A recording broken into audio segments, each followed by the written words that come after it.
is planning on holding an election, on top of the countless bodies and the anguish of the millions of people of Myanmar. Please do not legitimize these elections. It will worsen the situation. It will compound the suffering of people and stretch our suffering for many, many more years. Please do not legitimize or give any credibility to these elections. ASEAN has already stated that within its 5-point consensus, there's no mention of elections. The military junta for the last 5 years has not delivered on any of the points mentioned by ASEAN, not to mention of the elections. Even the first point of ceasing the violence has not been implemented. So the military junta must be held to account, and the member states has the responsibility to assist, to make sure that this coup fail, because the Secretary General himself has already stated that his mission is to make the election fail. Almost 5 years later, we are still fighting in ourselves in a situation where the military is actively attempting to legitimize itself through the elections. And make no mistake, violence will increase and the suffering of people will increase if you let the military hold these elections. Anyone who has engaged in killing and committing atrocities against its own citizens, civilians, thousands of them, should not have anything to do with elections. And the members have the responsibility to make sure that the international order of decency, of humanity still exists, and it has to start with this council. Thank you very much. Thank you. Mrs. Lucky Karim, please. Thank you so much, Mr. President, Mr. Nick IIM, and Mr. High Commissioner. Please allow me to thank all the countries that host majority of the Rohingya communities, including Bangladesh, Malaysia, Thailand, and Indonesia, and more. And thank you to all the donor countries for providing life-saving assistance to the millions of refugees in Bangladesh and also in Southeast Asian countries. Also, thank you to the INGOs, UN agencies, and the member states and all the stakeholders for your continuous support. The upcoming high-level conference on the 30th of September in New York is an opportunity for all of you and for all of us to support our effort in ending the genocide in Myanmar and finding a sustainable solution for the millions of refugees that are displaced in our neighboring country. As I mentioned by my fellow speakers already, the sham election the military regime is talking about in December or later this year is not going to be free or fair at all, and it's been rejected already by all the ASEAN countries, as we've seen in this statement. Moving forward, as we think through the short-term and the long-term, medium-term solutions for the refugees, this is not the right time for us to talk about repatriation for the millions of refugees that are in Bangladesh to an unsafe and unchanged situation in Myanmar. Thank you. Thank you. Nick, please. Thank you. There were several questions about what member states can do about stopping these attacks, especially the attacks that are affecting children and other non-combatants. I think one important message, of course, that you can send is that these attacks will not go unpunished. These crimes won't go unpunished when civilians are specifically targeted. And to do that, states need to show their resolve, their political will. Part of that is by saying it won't be tolerated, and we will support courts and mechanisms that will collect evidence and prosecute these cases. Our own mechanism is facing severe financial limitations. The whole United Nations and many of the NGOs also in this room know about that. But we're having, despite having 20% cuts in our staff, We also have no funding starting next year for several fundamental aspects of our work. Our open source research unit that has obtained so much evidence that we can find these days on the internet and has contributed so significantly to our investigations. We have no funding starting next year so far. The same with Crimes Against Children and Sexual Violence Unit. This unit has been funded up till this year, through the end of this year. We have no funds for next year.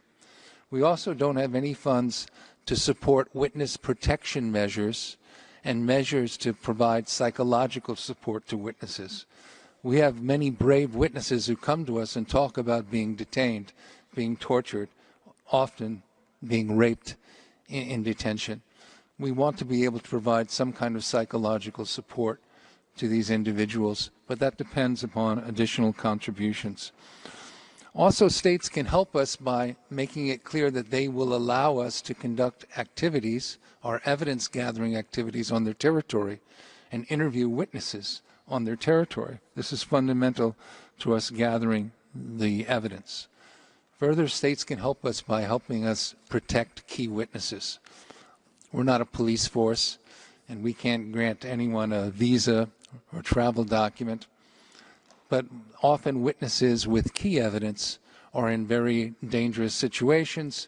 We want to be able to find, have the ability to bring them to a place where they'll be safe, where we can interview them, and where they'll be available for further testimony. And finally, it's important to support states that use extraterritorial jurisdiction, that exercise these various forms of universal jurisdiction.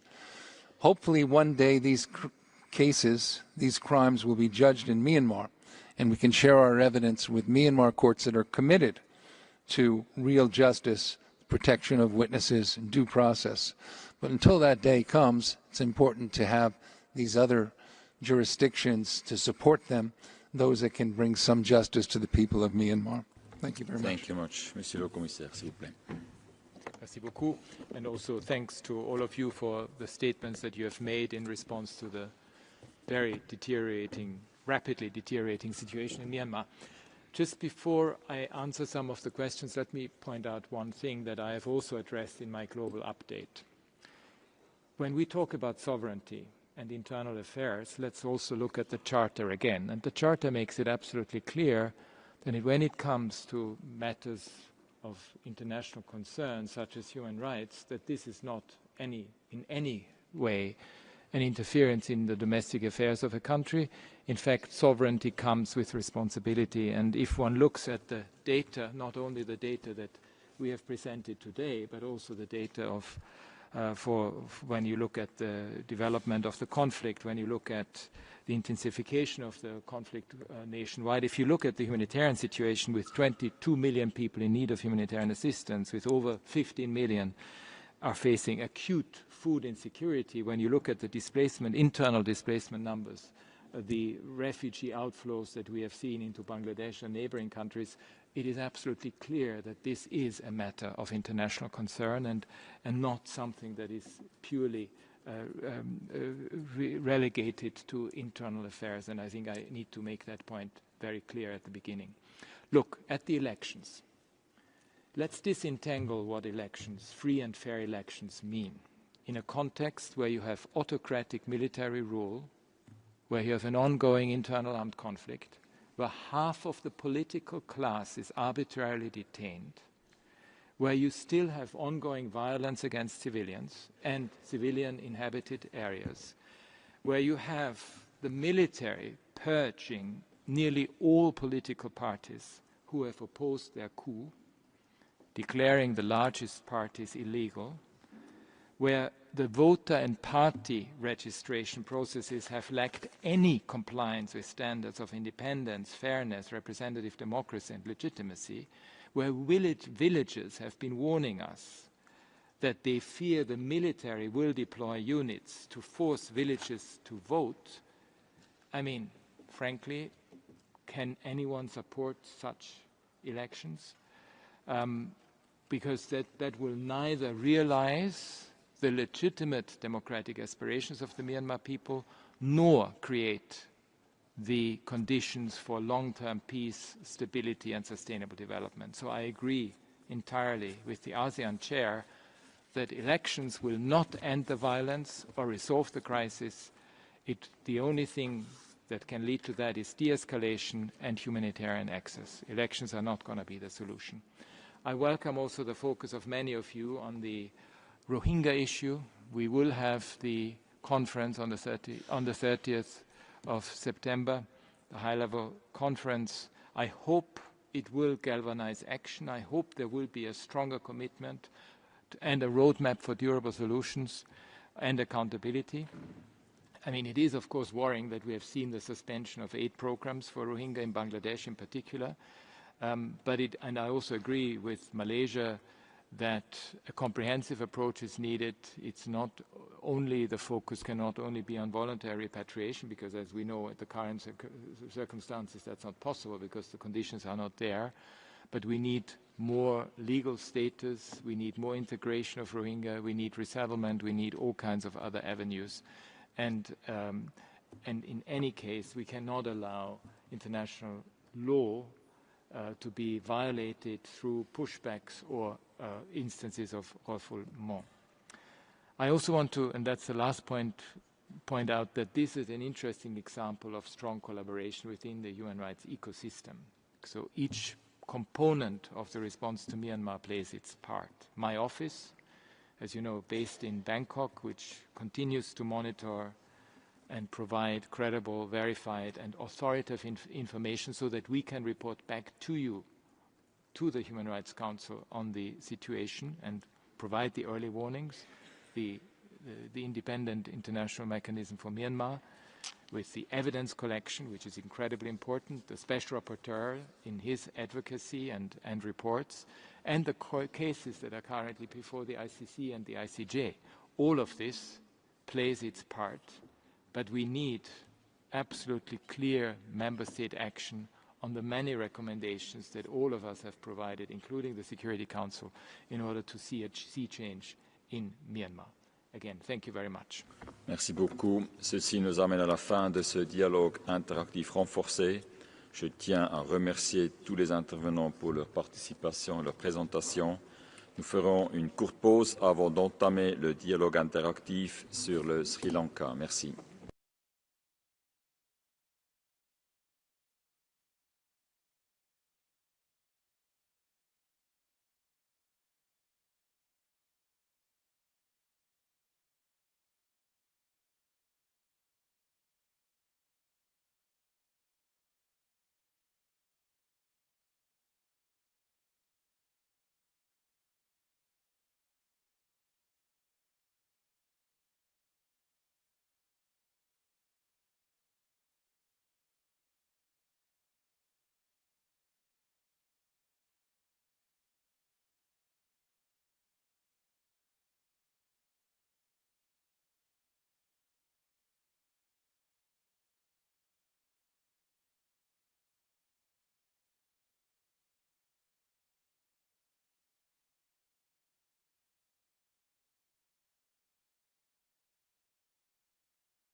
Is ready.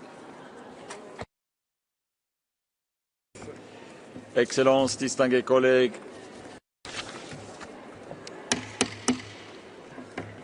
s'il vous plaît, nous allons entamer le dialogue interactif sur le rapport du Haut-Commissariat aux droits de l'homme sur la situation des droits de l'homme au Sri Lanka, conformément à la résolution 57/1 du Conseil. Je rappelle que la durée des dialogues interactifs est d'1 heure et 30 minutes. Cependant, en fonction du nombre de délégations inscrites pour chaque dialogue interactif, si le temps nous le permet, les vice-présidents et moi-même détermineront si nous pouvons dépasser la durée d'1 heure et demie pour certains dialogues afin de donner la parole à davantage de délégations. J'ai l'honneur d'accueillir M. Volker Türk, haut-commissaire aux droits de l'homme, pour présenter le rapport. Vous avez la parole. Merci beaucoup, Monsieur le Président. Excellencies, Sri Lanka today has an historic opportunity to heal from the cycles of violence and impunity that have dominated for decades. The government has a clear mandate from across the nation for transformative reform, accountability, truth and justice. During my recent visit, the country's leadership pledged a fresh direction on long-standing issues. It is crucial for this approach to be translated into a coherent, time-bound plan for concrete action. The report I am presenting today sets out key areas for focus, including delivering accountability and justice, fundamental legal and institutional reforms, and eliminating the discrimination and the division that have poisoned politics for generations. Mr. President, Excellencies, first and foremost, my report calls for decisive action by the government on justice and accountability, which are essential to fostering a future of healing, reconciliation and sustainable peace. I welcome the government's pledge to take action on major, long-standing issues, including strengthening the rule of law and ending ethnic discrimination and the politics of division. During my visit, I witnessed the continued suffering of victims of human rights violations and abuses. At a mass gravesite at Chemani, I met a family who were searching for and grieving the loss of a loved one. A woman from a southern province told me that after 30 years, she is still looking for her husband. Independent, transparent and credible investigations are critical to restoring trust. My report notes that conflict-related sexual violence remains deeply stigmatized and many survivors feel completely abandoned. Impunity can be a second form of violence that perpetuates cycles of harm. The demands of victims and survivors must be addressed. Their voices must guide the government's policies on accountability, truth, justice and reparation. This calls for a formal acknowledgement of violations and abuses, including during the civil war. Victims and survivors need the state and its security forces to accept responsibility and recognize the lasting impact of violations and crimes committed by them, alongside those committed by non-state armed groups such as the LTTE. There must be a shared sense of the facts and a shared conviction that justice is being served. I welcome the President's statements in this regard and the increased space for memorialization by victims. Second, there is an urgent need for Sri Lanka to undertake deep constitutional, legal and institutional reforms. This is crucial to ensuring that the tragedies of the past can never be repeated. I welcome the government's initiative to establish an independent public prosecution office with independent investigators. It is important for civil society organizations to be included in this process.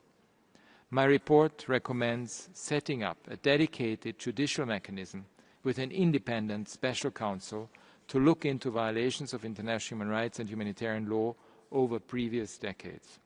I urge immediate and sustained action to address deaths in custody and torture, which remain systemic issues. And I strongly encourage legislative reform in relation to counter-terrorism and civic space. Despite the government's commitment to repeal the Prevention of Terrorism Act, arbitrary arrests and detentions under the law continue. I urge the government to impose an immediate moratorium on the use of this act. My report also calls for the amendment or repeal of other laws or proposed laws that restrict fundamental rights, civil and political rights. These include the Online Safety Act, the International Covenant on Civil and Political Rights Act, the draft NGO Bill, and the draft Personal Data Protection Act. Despite an increasingly open civic space, my report describes ongoing, persistent patterns of intimidation and harassment by security agencies of human rights defenders, victims groups, and independent journalists. People working on accountability for enforced disappearances and those working on land disputes and environmental issues are particular targets. This underlines the need to change the mindset and practice of security agencies. There is an urgent need for comprehensive security sector reform, including the demilitarization of the north and east, the return of land, and the devolution of power to all levels of governance. Mr. President, third, I welcome the new government's declared commitment to economic and social justice. My report notes that many Sri Lankans are enduring extreme hardship after the worst economic crisis in living memory. Both the poverty rate and food prices have almost doubled in the past 5 years. Malnutrition and childhood stunting have increased by almost a third. Support for the Malayaha Tamil community needs to be a priority. Sri Lanka's debt situation remains concerning. This year's budget allocated almost 60% of revenue to interest payments, which are expected to remain high for the next decade. The imposition of new tariffs by the United States will also have a serious impact on the clothing sector, a cornerstone of Sri Lanka's economy. My report welcomes the government's efforts to strengthen the social safety net and to tackle corruption and economic mismanagement. I hope this wave of change can be the basis for a new social contract and a transition towards a human rights economy in which all financial and budgeting decisions take the protection of human rights into account. I also urge external creditors to provide Sri Lanka with the fiscal space it needs to invest in its people and their economic, social and cultural rights. Mr. President, international engagement through my office, through this Council and the human rights mechanisms can play an important part in the change Sri Lanka so desperately needs. My office stands ready to assist Sri Lanka on this journey. One example of our work, mandated by the Council, is the Sri Lanka Accountability Project, through which we have built a secure repository of over 105,000 items of evidence, a critical resource for legal processes, justice and truth-seeking. I call on all Member States to support this work. I also call on them to cooperate in investigating and prosecuting alleged perpetrators of international crimes committed in Sri Lanka under principles of universal jurisdiction and to explore further sanctions against people credibly accused of gross violations of human rights. I encourage Sri Lanka to seek international assistance with the exhumation of mass graves and other investigations. Together, the international community can support Sri Lankans to escape from the twin threats posed by persistent impunity and deep inequality. Thank you. Merci beaucoup. Je donne maintenant la parole au distingué représentant du Sri Lanka. Vous disposez de 5 minutes. Mr. President, High Commissioner, 1 year ago, the people of Sri Lanka voted with one voice to bring about a transformation and usher in a new political culture. Our democratic traditions have been upheld through timely elections held in free, fair and peaceful manner. A number of measures have been introduced to promote the economic and social well-being of the people, to strengthen reconciliation and ensure social justice. Mr. President, the government has provided comments on the High Commissioner's report, and I wish to address some of the matters raised in it. Our anti-corruption drive has been strengthened with new legislation enabling independent investigations and prosecutions leading to landmark convictions. The government is in the process of repealing the PTA and introducing new counter-terrorism legislation. Amendments are being formulated through consultations to the Online Safety Act. The government continues to strengthen the domestic reconciliation mechanisms by guaranteeing their independence and the necessary financial and human resources allocations. Respecting the right for truth and justice, the government has allocated required resources for excavations at the Chemmani grave site, which are being carried out under judicial supervision. Further consultations are underway with a view to establishing a Truth and Reconciliation Commission. The Cabinet of Ministers approved the proposal to prepare a national policy and action plan on reconciliation and coexistence. The government has issued instructions to law enforcement authorities to guarantee and enabling environment and sufficient space for civil society. People from all parts of the country memorialize their loved ones without any hindrance. In line with the government's vision and commitment for a reconciled Sri Lanka, a Sri Lanka Day is to be celebrated in the first week of December. Views of the general public and the National Human Rights Commission have been called for the establishment of an independent public prosecutor's office. Mr. President, the Attorney General would prefer indictments only if there is a prima facie case against an accused, and as such, the negative portrayal of the AG's office in the report does not stand to reason. The prosecutorial discretion of the Attorney General is not an unfettered power and is subject to the full force of judicial review. The reference to the amended Personal Data Protection Act in the report is erroneous, as the proposed revisions are not related to exemptions as indicated.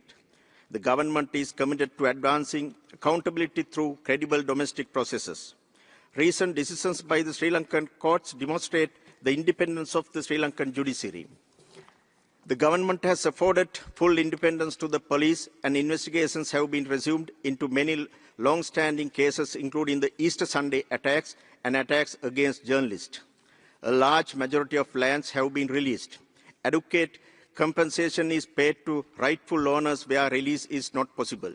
A cabinet-appointed committee is addressing competing claims and land issues faced by people living in areas identified as state reserves and places of archaeological significance. To build confidence among the public, the government is taking several initiatives, including opening of roads, infrastructure, development, livelihood support, and promotion of industries.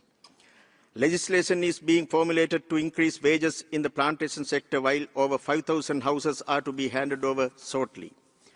A bill introducing a right-centered approach to persons with disabilities is to be presented to the Parliament soon.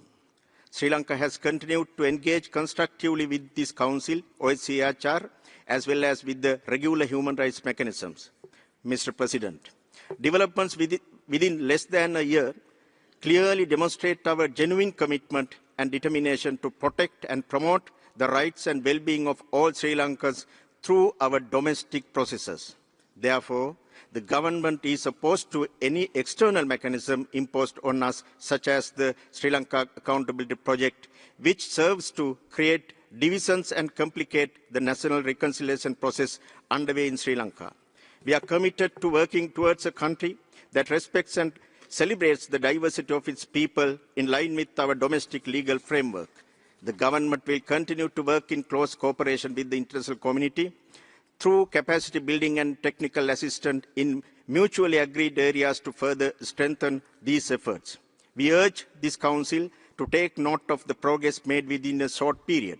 We seek your continued support to provide us the time and space that is required to make use of this historic opportunity to advance the rights and well-being of Sri Lankans through national processes. Thank you.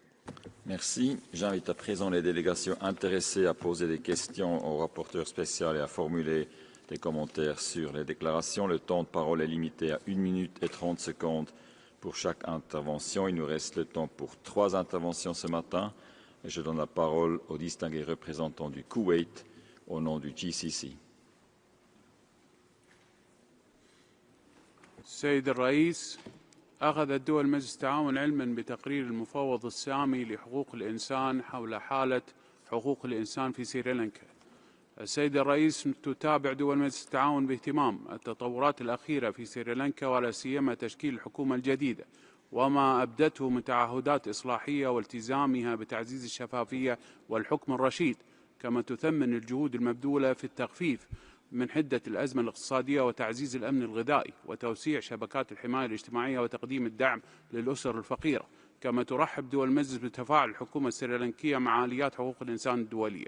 وفي هذا السياق تتطلع دول المجلس لاستمرار حكومة سريلانكا في اتخاذ الخطوات اللازمة باتجاه الإصلاحات التشريعية وضمان فعالية الحوار للوصول إلى المصالحة الوطنية التي تهدف إلى تحقيق الاستقرار وضمان اعتماد رؤية مشتركة لتعزيز حقوق الإنسان على أراضيها. ختاما، تشجع دول المجلس على دعم الجهود التي تقوم بها حكومة سريلانكا من خلال التعاون الفني وبناء القدرات والحوار البناء. وشكرا سيد الرئيس. Merci. Je donne la parole au distingué représentant du Royaume-Uni au nom d'un groupe de pays. Thank you, Mr. President.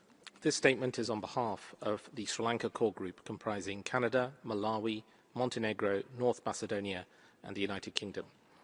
We are grateful for Minister Herath's presence here today.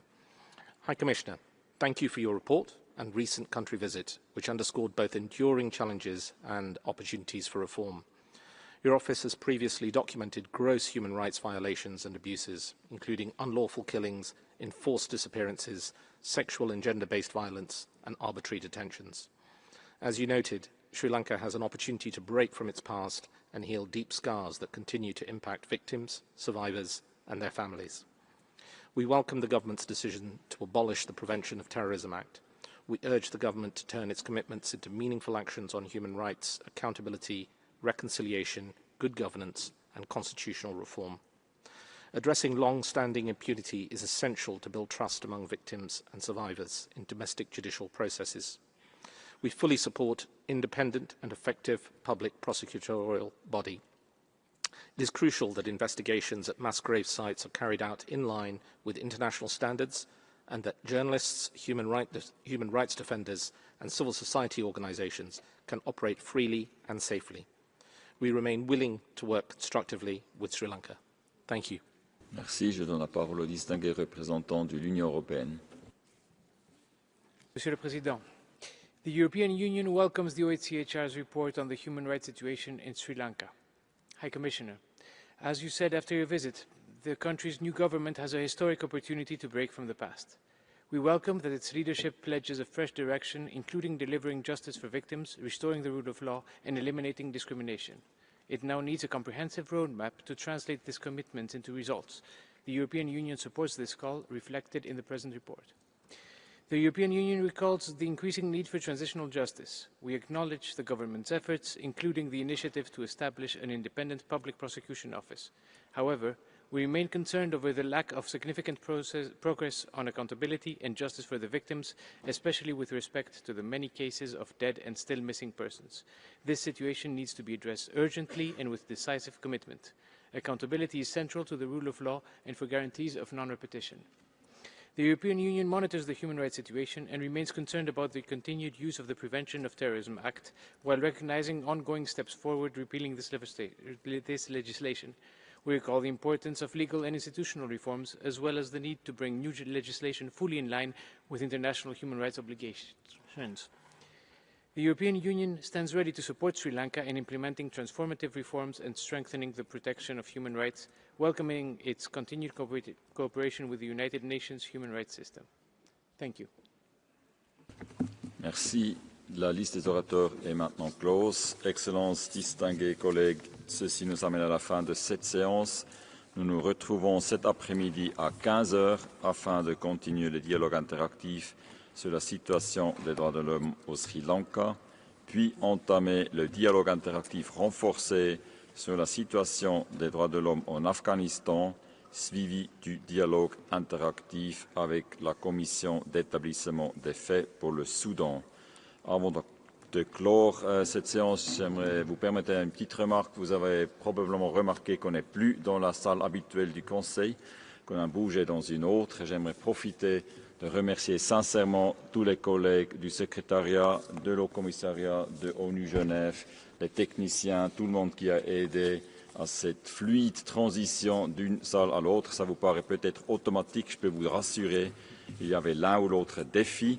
Pas qu'on s'en est rendu compte ce matin. Alors, merci beaucoup aux collègues pour tout ça. Et avec cela, je déclare close la première séance de la 60e session du Conseil des droits de l'homme.